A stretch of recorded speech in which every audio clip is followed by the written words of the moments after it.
ప్రస్తుతం స్టూడియోలో ఉన్నారు ప్రముఖ రాజకీయ విశ్లేషకులు కేఎస్ ప్రసాద్ గారు. ప్రసాద్ గారు నమస్తే. నమస్తే అండి. అన్నదాత పూర్ కార్యక్రమం రాష్ట్ర వ్యాప్తంగా నిన్న ధర్నాలు నిర్వహించడం, దాని మీద రైతుకు MSP maximum support price, minimum support price రావాలి. ఇప్పుడు అన్నీ వేరు, రైతు వేరు. అసంఘటిత రంగమే కదా, సంఘటిత రంగం కాదు.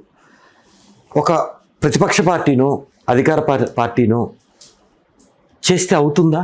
చేస్తే అవుతుందా అన్న దగ్గర ఫస్ట్ సమస్యాత్మకంగా దాన్ని ప్రజల దృష్టిలోంచి ప్రభుత్వ దృష్టికి తీసుకురావాల్సిన బాధ్యత నాకు తెలిసి అపోజిషన్ పార్టీ మీద ఉంటుంది. రూలింగ్ గవర్నమెంట్ వాళ్ళు మాట్లాడుతున్న భాష, వాళ్ళు ప్రవర్తిస్తున్న తీరు ఒకసారి గమనించుకోగలిగితే, అచ్చెన్నాయుడు గారు రైతులు యూరియా కోసం నిలబడి ఉంటే ఇది బఫే భోజనాలకు వచ్చినట్టు వస్తున్నారు, లైన్లో నిలబడుతున్నారు, ఇచ్చినప్పుడు తీసుకెళ్ళండి నిస్సాకారమైన ఆన్సర్లు.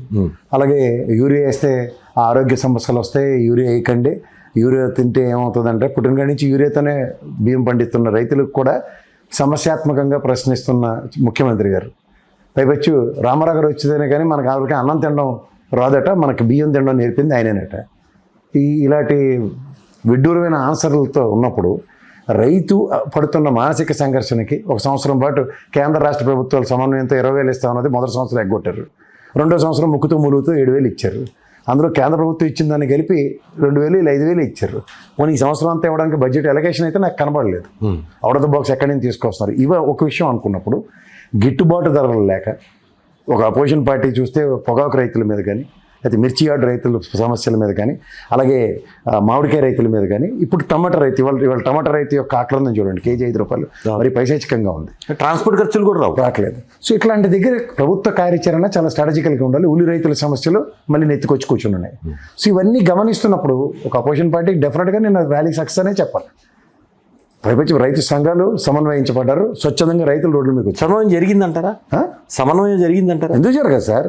సమస్యని సమస్యాత్మకంగా ఉన్నప్పుడు విప్లవాత్మకమైన నిర్ణయాలు తీసుకునే పరిస్థితులు తెచ్చుకుంటున్నప్పుడు ఖచ్చితంగా ముందు సామరస్యం చేసుకోవడానికి, ఒక సమస్యను ప్రజల దృష్టిలోంచి ప్రభుత్వ దృష్టికి తీసుకురావడానికి నేను చేసిన ప్రయత్నం సఫలీకృతమైందనే చెప్పాలి. కానీ దీనికి సమాధానం ఇవ్వకుండా తాసారం చేసుకుంటే ఎవరేం చేస్తారు? కానీ సంస్థాగతంగా ఉన్న లోపాలు సరిదిద్దాల్సిన బాధ్యత ప్రభుత్వాన్ని. అది అంటే అనాదిగా వస్తుంది. ఇప్పుడు వాటర్ సోర్సెస్లో కానీ, పవర్ కానీ, నేను చెప్పేది అగ్రికల్చర్ రైతు ముఖ్యంగా, పవర్ కానీ, మార్కెటింగ్ సదుపాయం కానీ, టెక్నాలజీ ఇంత డెవలప్ అయింది. మనం ఫ్లైట్లో, ఎయిర్పోర్ట్లో, ఇంటర్నేషనల్ ఎయిర్పోర్ట్లో 2 రూపాయలకి మనం తింటున్నాం బఫెట్. అంటే అన్నిట్లో మార్పులు వచ్చాయి. రైతు పండించే పంటకి ఈ రోజు కూడా గిట్టుబాటు ధర ఎత్తుకునే దౌర్భాగ్య పరిస్థితి. ఫస్ట్ థింగ్ సార్, ఒక ఎగ్జిస్టింగ్ సిస్టమ్ని ఎప్పుడైతే డిస్టర్బ్ చేస్తారో వచ్చి ఉపద్రవాలు ఎలాగే ఉంటాయి. ఇప్పుడు గత ప్రభుత్వంలో ఆర్బీకే సెంట్రల్ త్రూగా, మార్కెట్ త్రూగా రేట్లు నిర్ణయించి కొన్నింది గవర్నమెంట్ చేసిన పనులు కనిపిస్తున్నప్పుడు దానికి విరుద్ధంగా చేద్దాం అన్నప్పుడు ఏమవుతుంది? ఇప్పుడు the purpose and basic motto of government అనేది for the sake of good governance. ఒక ఆర్బీకే సెంటర్ 2,200 మంది ప్రజల దగ్గర పెట్టినారంటే దాని అర్థం ఏంటి? అక్కడ రైతు సమస్యల్ని అడ్రస్ చేస్తున్నారన్నారు. ఆ మొనాటమీని బ్రేక్ చేస్తే కేవలం అనేది ఉండదు, రైతు గ్రీవెన్స్ అనేది ఇంకే ఉండదు. మార్కెట్ లేదు, ధర నిర్ణయం లేదు. ఆర్బీకే సెంట్రల్ త్రూగా కొనుగోలు కానీ, లేకపోతే అమ్మకం కానీ, వాళ్ళకి ట్రైనింగ్ సెంటర్స్ కానీ, ప్రత్యామ్నాయ పంటల గురించి కూడా అవగాహన కార్యక్రమాలు. దళారులకి బాగా అదే చెప్తున్నాను సార్. దళారుల వ్యవస్థను మళ్ళీ పునరుద్ధరించుకొని గత రైతు ప్రభుత్వంలో ఏ విధంగా ఉందో వ్యవసాయోత్పత్తులు మీకు నేను కంపారిజన్ చాలాసార్లు చెప్పాను. 14 నుంచి 19 దాకా చూసుకుంటే 54,871 కోట్లు మాత్రమే ఆంధ్రప్రదేశ్ ఎక్స్‌చెక్చర్కి వచ్చాయి. బట్ ఇంత సేమ్ సినారియో 19 నుంచి 24 దాకా చూసుకుంటే 89,384 కోట్లు వచ్చింది. ఇది వ్యవసాయ ఉత్పత్తుల వల్ల. కారణం వాళ్ళకి సుగమం చేస్తే మార్గాలు, ఆబ్వియస్లీ దే డెఫినెట్లీ. పైపచ్చి 2 సంవత్సరాల కరోనా పాండమిక్ సిచ్యువేషన్ ఉంది కూడా. సో ఇవన్నీ మనం గమనిస్తున్నప్పుడు ఒక రైతు యొక్క సమస్యని సమస్యాత్మకంగా, ఇప్పుడు ఉదాహరణకి సెకీతో ఒప్పందం ఏంది, ₹2.49 శాశ్వతంగా 25 సంవత్సరాలు చేసినప్పుడు ఉచిత విద్యుత్కే అన్వయించి చేసిన ప్రభుత్వం ఇలా పని చేయకపోతే, ఇప్పుడు ఎగ్జాంపుల్స్ దగ్గర కేటగిరీలకి మా ఎంఎస్పీ, మీరు ఇందాక చెప్పినట్టు ఎంఎస్పీ అన్నది కేంద్ర ప్రభుత్వం దగ్గర నిర్ణయించిన రేటు గిట్టుబాటు ధర ఇవ్వకుండా కూర్చుంటే, రైతుకి ప్రోత్సాహకంగా ఇచ్చే రైతు బంధువుకి ధీటుగా కేంద్ర రాష్ట్ర ప్రభుత్వాలు 13,500 కోట్లు, 13,500 రూపాయలు ఇచ్చే దగ్గర ₹1 కూడా సంవత్సరం పాటు ఇవ్వకపోతే ఖరీఫ్ రబీ సీజన్ 2 అడ్రస్ చేయలేదు. కుదేలే కదా, రైతు కుదేలైపోతుంది. అదే కదా. పైపచ్చు నువ్వు పంట బీమా లేదు. సైమల్టేనియస్గా అది మార్కెట్ మీద, రాష్ట్ర ఆర్థిక వ్యవస్థ మీద పడుతుందిగా.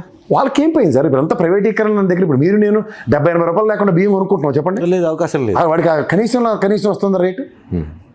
పోతుంది ఎవరు సార్? మధ్యలో దళారులు బాగుపడుతున్నారు, రీటైల్ మార్కెట్ బాగుపడుతుంది, పోతుంది స్వచ్ఛందంగా రైతు సమస్య మీద ఈ రోజు దాకా ప్రభుత్వం ఏ రోజున చిత్తశుద్ధి చాటుకుందంటే ఇప్పటికీ లేదు. టమాటాలు అయితే మార్కెట్ దగ్గర తెచ్చి రేట్ లేక మళ్ళీ తీసుకెళ్తే ట్రాన్స్పోర్ట్, మళ్ళీ రిటర్న్ తీసుకెళ్తే ట్రాన్స్పోర్ట్ పెట్టలేక అక్కడ డంప్ చేసి వెళ్ళిపోయే సందర్భాలు కూడా ఉన్నాయి. చాలా ఉన్నాయి సార్, ఇప్పటికీ అదే జరుగుతుంది. ఇప్పుడు నాకు తెలిసి ఈ ఫుడ్ ప్రాసెసింగ్ యూనిట్లు ఎన్ని కబుర్లు చెప్పారు పాదయాత్ర చేసినప్పుడు. కానీ ఫుడ్ ప్రాసెసింగ్ యూనిట్ వస్తే ఇప్పుడు రేటు తక్కువ ఉన్నప్పుడు తీసేసుకున్న ప్రభుత్వం కొంత భరించి ఖచ్చితంగా పారబోసేటప్పుడు 10 రూపాయలకు 5 రూపాయలకు కనీసం 4 రూపాయలకు కొంటాడుగా. 10 రూపాయలకు మినిమం కొంటారు కదా. ఇప్పుడు గుజరాత్ అలాంటి దగ్గర పరిస్థితి, రాజస్థాన్ ఆ ప్రాంతాల్లో సార్ ఒక ఆలు చిప్స్ ఉంటాయి చూడండి, లేస్ అలాంటివి. ఒక డిఫరెంట్ పంటని ఒక 100 ఎకరాల్లో డిఫరెంట్గా సాగు చేసి అక్కడ ఎస్టాబ్లిష్ చేసిన ఉదంతాలు ఉన్నాయి. సో అలాంటి టెక్నాలజీ తీసుకొచ్చి ఇక్కడ మార్కెట్లో బ్రహ్మాండంగా దొరుకుతుంది. టమాటా మనకు మిర్చి సుభిక్షంగా దొరుకుతుంది. అడవడో ఎక్కడెక్కడో బాగుపడుతున్నారు కదా సార్, ఆచి పౌడర్ అనుకుని ఇవన్నీ చేసుకుని. మనకి ఆ ఫుడ్ ప్రాసెసింగ్ యూనిట్లు ఎందుకు చేయట్లేదు? దేశవ్యాప్తంగా అన్ని వనరులు ఉన్నాయి. నేల మంచిది, మంది రైతాంగం ఉంది, ట్రెడిషనల్ పంట ఉంది. వాళ్ళకి మనం టమాటా చెప్తుంటాం చూడండి. అవును, they won't use tomato an that. మనం ఆర్గానిక్గా చేయొచ్చు కదా, అట్లా ఎక్స్పెరిమెంట్సే చేయరు. ఏం చెప్పాలి అంటే ఆ రైతాంగం మొత్తానికి ఒక రిలాక్సేషన్ ఉంటుంది. అదే చెప్తున్నాను సార్, ప్రభుత్వం ప్రత్యామ్నాయాలు ఈ రోజుకి కూడా సూచించకుండా వరి పండించకండి, వరి తినడం మానేయండి, ఇలాంటి హేతుబద్ధమైన సమాధానాలు చెప్తుంటే ఎవరైనా ఏం చేయాలి? ప్రాసెసింగ్ చేస్తే ఫుడ్ని దాదాపు ఫుడ్ ఐటమ్ కాబట్టి ఒక 3 months ఈజీగా ఉంటుంది. ఎందుకుంటుంది సార్? ఇప్పుడు బేకరీ ప్రోడక్ట్స్ ఉంటున్నాయి మనకి, కొన్ని 9 months. ఇప్పుడు మనం ఆక్వా రంగంలో ఉత్పత్తులను విదేశాలకు ఎక్స్పోర్ట్ చేస్తున్నాం. అవన్నీ ప్రాసెసింగ్ చేసిన తర్వాత కదా డబ్బాల్లోనూ. రొయ్యలు 6 నెలలు హైదరాబాద్ నుంచి వండిన బిర్యానీనే అరబ్ కంట్రీస్ వెళ్తున్నాయని మనం మాట్లాడుకుంటున్నాం, చూస్తున్నాం. సో ఇవన్నీ చూస్తున్న దగ్గర అప్డేట్ అవ్వకుండా ఇంకా స్టాండ్ స్టిల్ సిచ్యువేషన్స్లోనే రైతులకి సమస్యాత్మకంగా ఇంకా సమస్యలు సృష్టించడానికి ఆ విషయంలో పార్టీలు పక్కన పెట్టి ప్రభుత్వాలైనా ప్రతిపక్ష పార్టీ అట్లాగూ మాట్లాడుతుంది. ఎందుకు నిర్ణయాలు తీసుకోదు? దానివల్ల బెనిఫిట్ ఉంటుంది కదా రైతుకి. ఇది చెప్తున్నాం కదా సార్, ఇప్పుడు మనకి ఈ నీతి ఆయోగ్ లాంటివి ఎగ్జిస్టింగ్ ఉన్న వాటి ప్రణాళిక సంఘాన్ని రీప్లేస్ చేసిన తర్వాత అతిగతి లేని సిచ్యువేషన్సే ఉంటున్నాయి.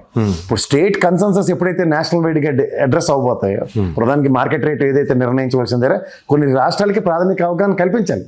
ప్రధానికి వరి ఎక్కువగా పండే సదరన్ స్టేట్స్లో వీళ్ళకి డిసైడ్ చేసుకునే ఫ్యాక్ట్ ఇవ్వండి, కొనడానికి ప్రభుత్వ రంగ ఆధీనంలో ఉన్న పౌర సరఫరాల శాఖకి సమన్వయపరచండి. ఇవి చేయట్లేదు. ఎంతసేపు కళ్ళల్లో ఎక్కువ పంజాబ్ కావచ్చు, మనకి ఎక్కువ తెలంగాణ ప్యాడీ ఎక్కువ. ఎక్స్పోర్ట్కి డోర్స్ ఓపెన్ చేయండి, అవి చేయరు. ఎంతసేపు ఈడి మీద ఆడ మీద ఎడుపుతాను. ఏం చేస్తున్నారు? డిమాండ్ లేదా? సప్లై ఉంది, డిమాండ్ ఉంది. దాన్ని జస్టిఫై చేయకుండా ఏదేదో చెప్తుంటే ఎవరైనా